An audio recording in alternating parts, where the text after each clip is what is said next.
So welcome back to some more Pokemon Emerald, where last time we quelled the two titans raging in the pond of Sootopolis by summoning the third, Rayquaza. And this time, we are going to be taking on the gym that has recently... nobody's left this gym, so I guess they're all chilling in here. I guess they know everything's fine. I'm going to lead in with Zenith. I'm also going to put Nova in the second because this is all water Pokemon. Yo, how's it going? Ah, Jesus. Choking on my own spit already. That's a good start to an episode. How's it going, Champion Pound Nyman? Sootopolis' gym leader, Juan, is a master of water-type Pokemon. And to get to Juan, an icy floor will hamper your progress. Listen, I'm sorry, but that's all the advice I have for you. The rest of the way, you have to go for it yourself. Interestingly, this place would not have Juan as the gym leader in the original games, well, Ruby and Sapphire. Instead, that would be Wallace, so, hey, interesting change there, huh?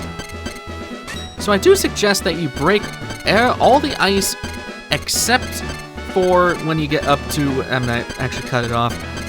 You're probably wondering, well, where's all the trainers in here, huh? You know, all the trainers that are supposed to be here? He keeps them all in the basement, and they're all women. You know, I have many questions, and I don't want any answers to those questions. I'm concerned. And you would think that this is an ice-type gym, but no. This is all water-type. I guess because there's not enough ice types to even constitute there being a gym for it. Because there's only, like, what, 2 ice types in the entire game? And they only have their evolutions to work with? Because you have Spiel's line, and you have Snowrunt's line. Yeah, it's kind of sad to see. Alright, Sharpedo. That's one thing I really wish. Like, everybody talks about how bad it is that there's no fire types in in Diamond and Pearl. They fixed that a little bit in Platinum by giving you the ability to get Houndour and all that. But seriously, nobody talks about the least amount of ice types there are in this game. Considering there's only 2 of them, and one of them is a dual typing, and the other one completely sucks ass. Like, I don't understand why nobody talks about it, because I never see it mentioned. This is probably the worst it's ever been for one typing in the entire series. Because, I mean, after Platinum, things get a little better when it comes to ice types and stuff. I mean, then again, I don't think Gen 1 had that many ice types either, because Delibird didn't exist, you had Jinx, and you had Seal. I think that was it.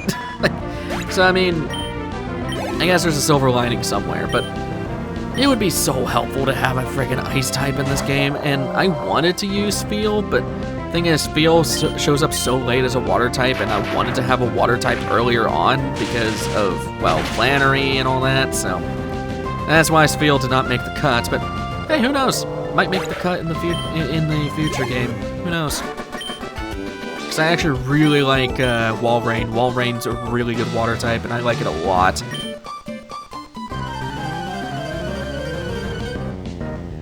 But it's really weird, too, that they stuck a bunch of these trainers down in the basement. And Azur, you're not even a water type.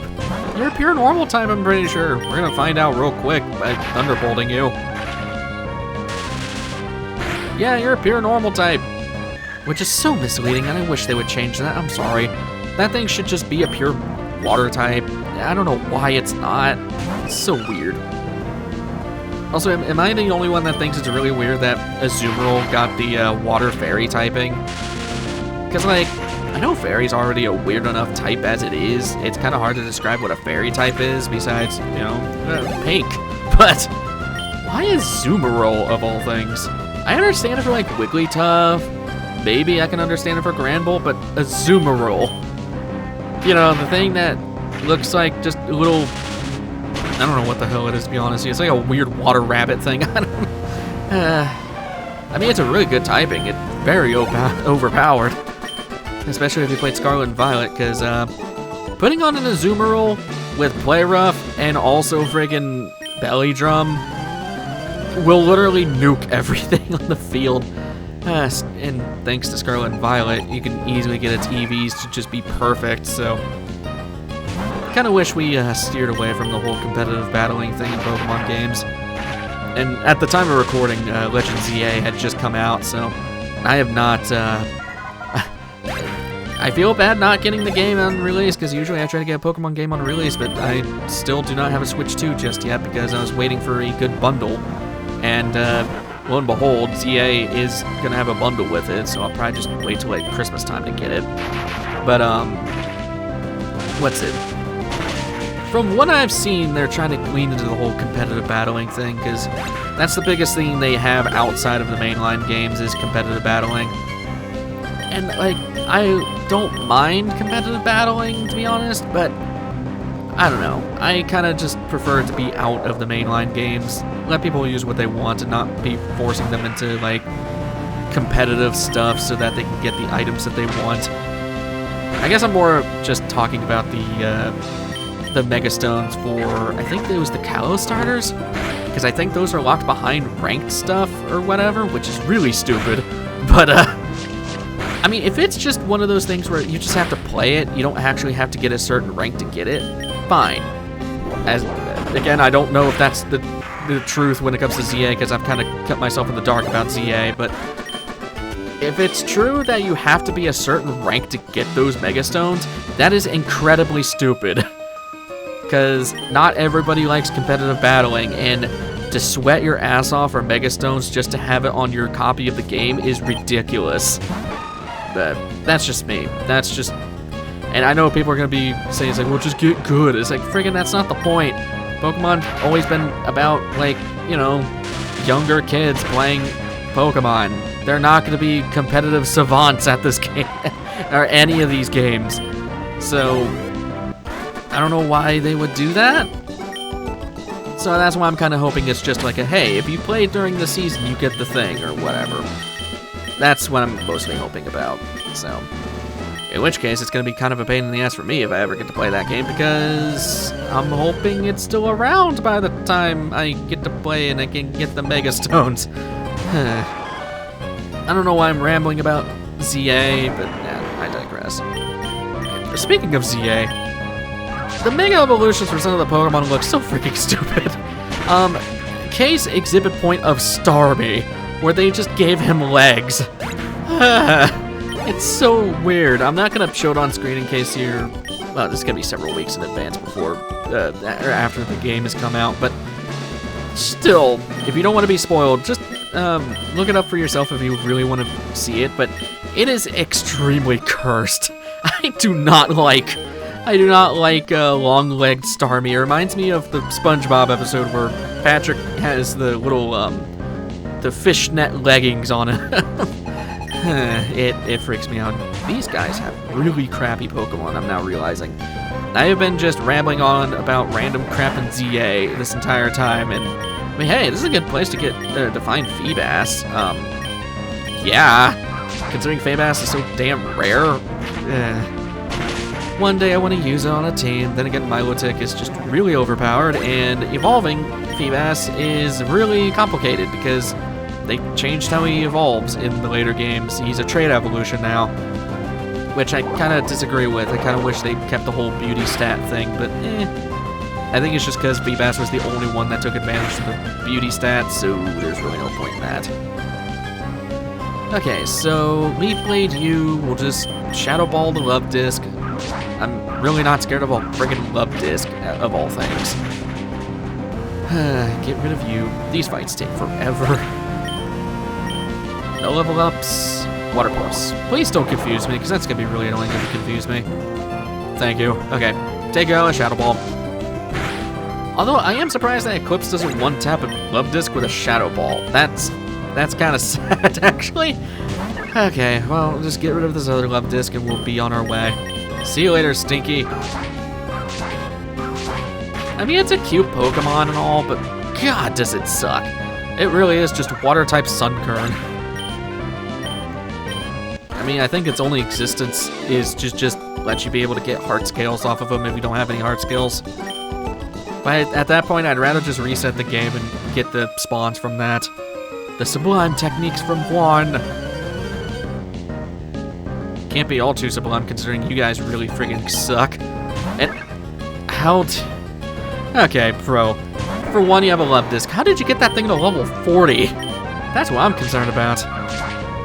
And yeah, there's literally only female trainers in this guy's basement. I'm really concerned by this fact. I don't even think they changed that in the later games to, like, in Auras. I think that's the same case. Alright, let's just fight you. I think the whole bit of it is that, like, a bunch of women are all over Juan, and that's why his trainers are only female, because they're the ones oogling over him, but even still, it's still kind of creepy that they're only kept in the basement floor of this place, and the only way out is through a ladder. Like, I guess it's just a double-edged sword of trying to make a joke, but still. See you later, Goldine. Well, that's all the trainers. And almost to a level. That would have been nice to have. I guess it's a good start against Juan. I am going to go back and heal real quick. Back into the gym. Back to ice puzzles. Excuse me, why does this place have an ice puzzle when it's a water-type gym? I don't get. I guess because they didn't want to force people to have surf on them, but whatever. My suggestion with ice puzzles, just kind of outline everywhere you want to go and just leave the center open. Basically, just take the path that I'm taking because it's really easy to... This puzzle's really easy. There we go. Here's Juan himself. Make sure you save because this one's going to be a tough one. Alright, let's do it. Let me ask you, did you know? I should not be so coy. It was I who taught Wallace everything there is to know about Pokémon. Once I had given up my position as the gym leader. In my place, I had entrusted Wallace with the gym. However, a compelling reason arose for me to make a comeback. But enough chatter. Let us begin our match, shall we? Please, you shall bear witness to our artistry. A grand illusion of water sculpted by Pokémon and myself. The final gym leader is against Juan, who is, eccentric, needless to say. Leads with a level 41 Glove Disc. Pure water type with the moves Water Pulse, Attract, Sweet Kiss, and Flail. Swift Swim for its ability. You, get out of here. You're such a meme. This thing can be annoying if it hits you with Attract, but that's about it. That's the only thing it can really do against you. And a level up for Nova. Good timing. You're learning Slam. No. I'd rather keep Quick Attack for priority. And Celio, okay. Kind of a skip over the one I was thinking you were going to do. Let's go to Zenith. Because I do not want to have to deal with ice types here. Or, well, ice type moves. Has a level 43 Celio, ice water type with the moves Encore, Body Slam, Aurora Beam, and Water Pulse. Thick Fat for its ability. Send out an electric type. You should be fine. A fighting type will also do just as good because it's also weak to fighting. This thing's just chunky. That's about it. Thank God I didn't give this thing Ice Beam, that's for sure. Next is Wishcash. Or Whiskash, not Wishcash. That's what I used to call it as a kid, by the way. I used to call it Wishcash. I don't know why, but yeah, it's Wishcash. Next is a level 41 Whiscash. Water ground type with moves Rain Dance, Water Pulse, Amnesia, and Earthquake. Oblivious for its ability. It's easily taken down by a grass type move. It can hit hard if it sets up Rain Dance, but again, it's quite weak to grass. It should be pretty easy to take out. Next up, we have... Oh god, it's a Ace. No. Okay. This is bad. What the crap do I think Eclipse. Yeah, Eclipse. His ace is a level 46 Kingdra. Water Dragon type with moves Water Pulse, Double Team, Ice Beam, and Rest. Swift Swim for its ability and is holding a Chesto Berry. This thing sucks. I hate this thing. Now granted, it's not like Claire's Kingdra back in Soul Silver, but this thing is annoying. It likes to set up Double Team and then just tries to nuke your team. As such, I'm setting up Confuse Ray, and I am gonna hope that I can do some things with Ice Beam and Shadow Ball. I'm not too sure. I'm gonna try Shadow Ball first. Please hit yourself. Please hit yourself. Damn it. Okay. The bad thing is that Double Team is gonna be a very bad hindrance. It could just oh god, here we go. It can freely heal itself thanks to its move of Rest. Oh god, you suck. I do have Shockwave, so it's not as detrimental. No, God. Okay, this thing's just... Please let me hit you. Or hit yourself, at the very least. You missed. Thank you. Lax Incense or whatever that I have on. Oh my god, Eclipse! It's only spammed it twice, man. Come on. At least it finally hit itself. Thank you. It's probably gonna... Oh my god. Alright, it's probably gonna break out your suit. Yep, there it is. Double team. No. Please stop doing double team, man. Oh my god. I landed the Confuse Ray, though. My biggest hope is that it punches itself, and if it takes out Eclipse, I'll go to, I guess, Nebula to guarantee damage. Please hit yourself. Yeah. Alright, please hit the shot. I'm giving up on Shadow Ball. I'm gonna go freaking Ice Beam. I have not landed one Shadow Ball that entire time. Are you kidding me? I cannot believe this game right now. I hate double team strats. This is the exact reason why. And I missed. I'm gonna try one more thing. If it ends up missing, then cool. It missed. Am I gonna miss? No. Why is the only move I'm landing being Confuse Ray? This game hates me right now. Alright, please land a single Shadow Ball for the love of God, man. You missed the Water Pulse again. And you missed the... Oh my god. I have not landed one of the... And you... Oh my god. You're pissing me off, Juan. You and your cheesy bullshit. Okay. Well, here comes the secondary thing of pulling out Nebula. Part of the reason why I want a Shockwave is so I can deal with this Kingdra, but I don't know how well Nebula's gonna stock up to this thing. Please survive the Ice Beam. I don't think you're weak. You're not weak to it. Still does a ton of damage.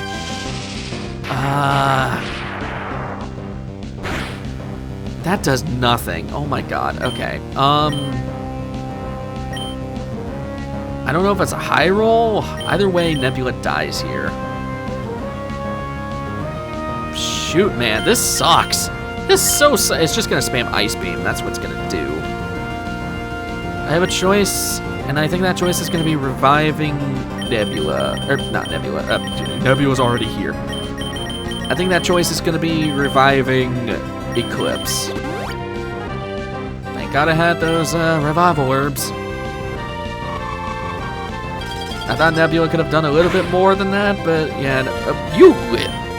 Okay, this works. This still works. The problem is that it can put itself to sleep whenever it so damn well pleases. He also has restores. I might as well get some chip damage in there. The problem is Double Team is really gonna just screw me over on this fight. Please don't confuse me. Why did that do a crit? Come on. Alright, Shockwave. Now you're just spamming for the confusion. Actually, you might be out of Ice Beam. Ooh, I didn't even put that together. Yeah, you might be out of that already. That's interesting. Okay. Yeah, because Eclipse kind of just tanked all of those. Yeah, okay. Because they don't have infinite PP in this gen. Thank God. So, he's definitely going to full restore soon. I don't know, he's just going to do rest. You know, it was fine if I just kept going for damage. I think I need to go to Zenith and just hope I land a Thunderbolt. That's the best option I have. This thing's only weak to dragon moves. This is why Kingdra is such a pain in the ass to deal with. Oh, thank God you landed that. Now, please kill it. Oh, thank God. Okay. That is one of the worst Pokemon to deal with. I hate fighting that Kingdra. Last is a Crawdot. I'm surprised he didn't lead with this earlier.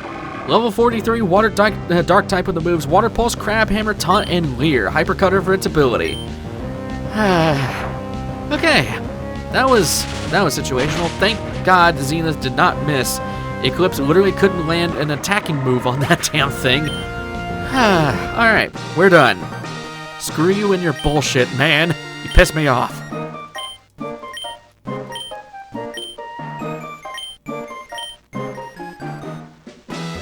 That's the final badge, the Rain Badge. Having the Rain Badge shall assure the full obedience of all your Pokemon to your every command. The Rain Badge also allows the use of the HM move Waterfall to scale walls of cascading water. And, so that you never forget the battle we shared, take this. TMO3. The technical machine I handed you contains water pulse. In use, it will occasionally confuse the target with ultrasonic waves. And we got him in the nav. The ice still shatters. So water pulse is interesting. It's a weak water move, but it does have a chance to confuse people. Really underwhelming water move to get from this guy. Yow, you've beaten even Juan, who is supposedly the best in all of Hoenn. Okay, check out your trainer card. If you've gotten all the badges, you're set for the Pokemon League challenge. As he says, we have all the badges. Pretty cool. And it seems like Steven left as well. And Wallace as well, I guess, too. Thank God that Kingdra sucks, man. I'm sorry. I've already said my grievances about Double Team, and that case in point is the reason why I hate evasion strats. I digress. Eclipse did very good. He did get some good chip damage in, and the leader actually never used a full restore, so it was actually kind of funny. From that, there are lots of things to do now that we are able to go to the Pokemon League. For one, I want to head over to the west, actually, and this girl. Hi, what's your name? Okay, that's nice. My name is Kiri. My mommy and daddy named me so that I would grow healthy and warm-hearted. That's what they wished. You can have one of these. The Magast berry. Kiri will give you this berry too. I really like it lots. Figgy. I wonder what kind of wish is included in your name. So this girl's interesting. For one, she's one of those infinite berry givers. For every day she'll give you 2 berries. The first is from a range of 10 berries, being the Pomeg, Qualat, Greppa, Corn, Rabuda, Kelpsy, Hondu, Tomato, Magast, and Nomble berries. The second is always either a Figgy or an Ayapapa berry. Yeah. Something really cool about her though, and I learned this just doing research. She was implemented almost secretly by Junichi Masuda, the game director of these games. And he was a core game director and composer for the Pokemon series, especially at this point. This girl's named after his daughter, who was being born right around the release of Ruby and Sapphire. And on screen here, I'll put a quote from him explaining this whole bit. There's a girl named Kiri in Sootopolis City. Near the end of the game's development, I asked to include her without letting many people know about it, because Kiri is the name of my daughter who was born in September. At that time, Ruby and Sapphire were almost complete, and we were mostly debugging the game, but there were still decisions to be made. And while I was beside my wife who was giving birth to my daughter, I would get mail on my mobile, such as the feature for Yada Yada is going to be like this, okay? In many ways, it was a tension-filled experience. I think it's just so cool that he was able to implement her in the game. It's a shame of the new light that we've gotten about why Masuda's not the game director and all that anymore, but yeah, it's just cool that he got to sneak in his daughter in this game. It's a really cool detail.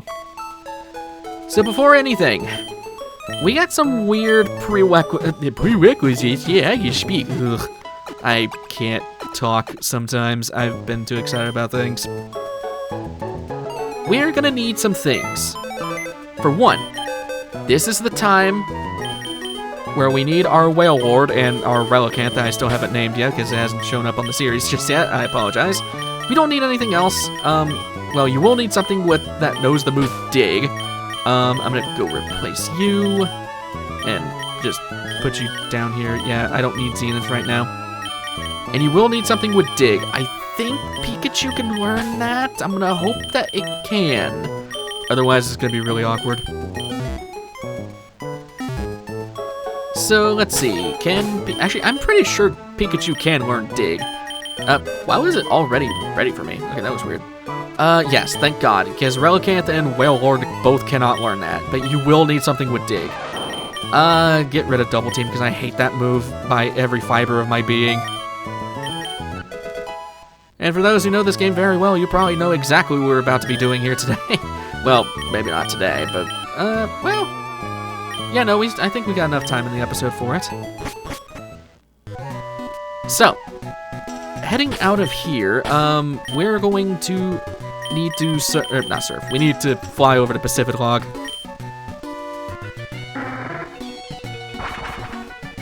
So, as I said, make sure you have a Whale Ward, make sure you have a Relicanth, make sure you have something that knows Dig.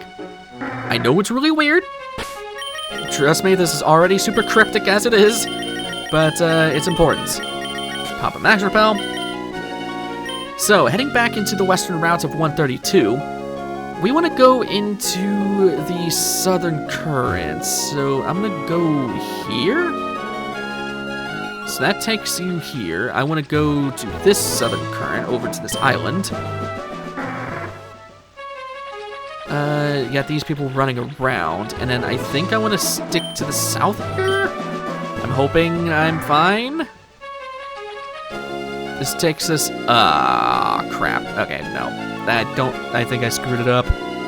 Yeah, because it's just taking us back to places we've already seen.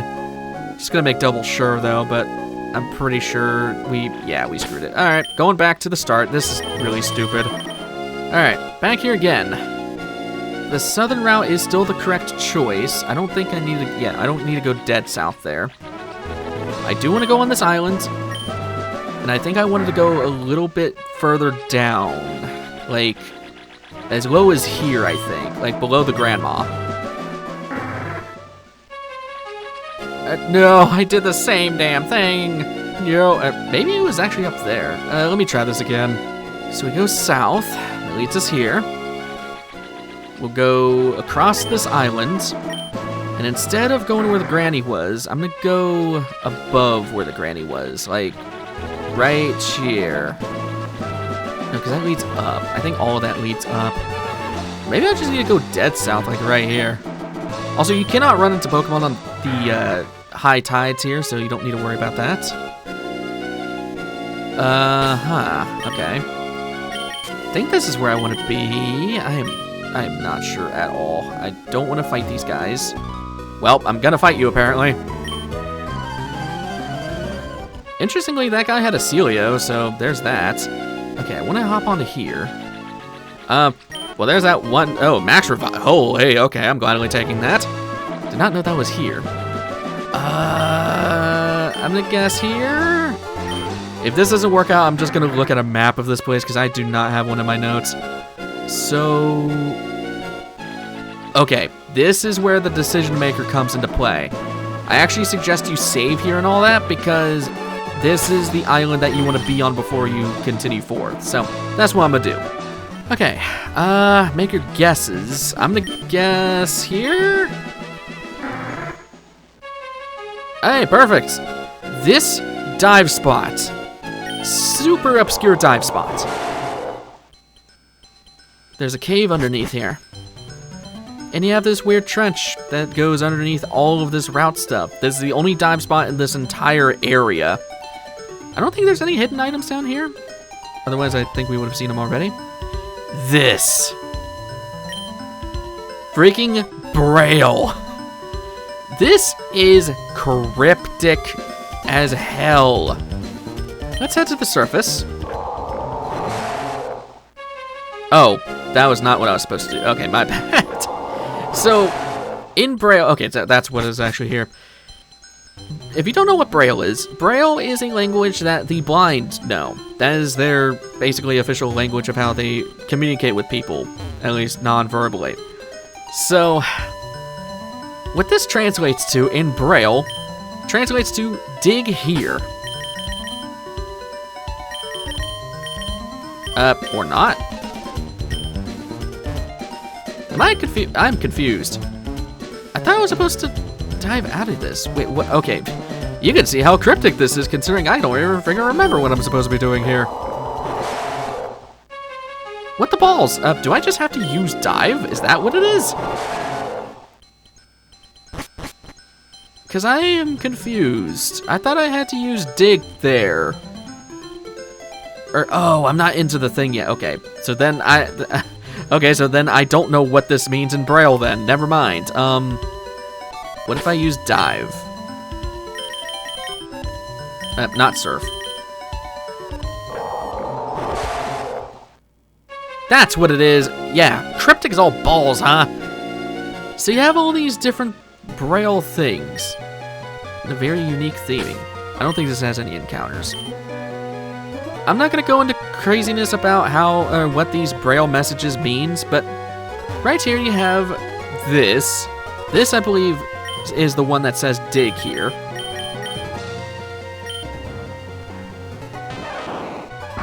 Yep, that's what it was. That's what it was. And in here you have more Braille text, but in here, this is roughly saying, first comes Whale Lord, last comes Relicanth.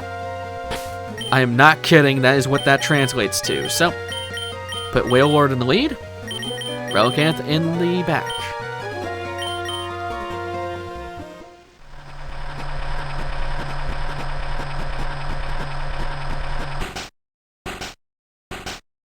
It sounded as if a door opened somewhere far away. So let me get this straight. Without using guides, especially at this point in the... Well, if you're playing right when the game came out, you had to just stumble upon that dive spot if you chose to explore all those routes, because that is completely optional, by the way. Then, somehow have to know Braille to know to use dive, not just press B and escape. No, you have to actually press the dive button and learn more Braille to get into this room, and then know even more Braille to know that you have to have a Relicanth and a Whale Lord. And along with that, no one's gonna know Braille if they can see, because it's a language for the blind, unless if you're just interested in that stuff. And a blind person can't even read this because it's a screen.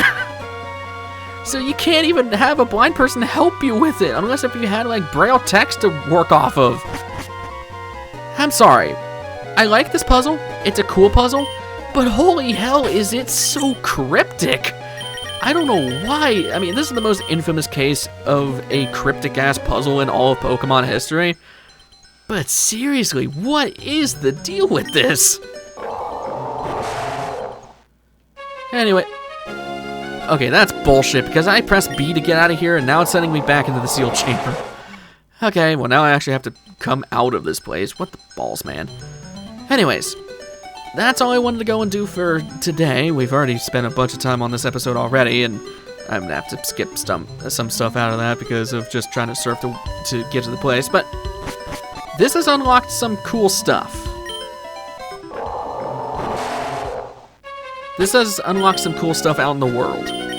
So, let's fly on over to, I guess we'll just head to, yeah, we'll head to Mauville.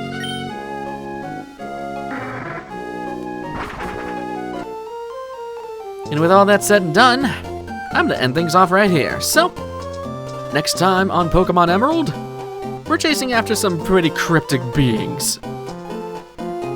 I will see you guys in the next one. Take care.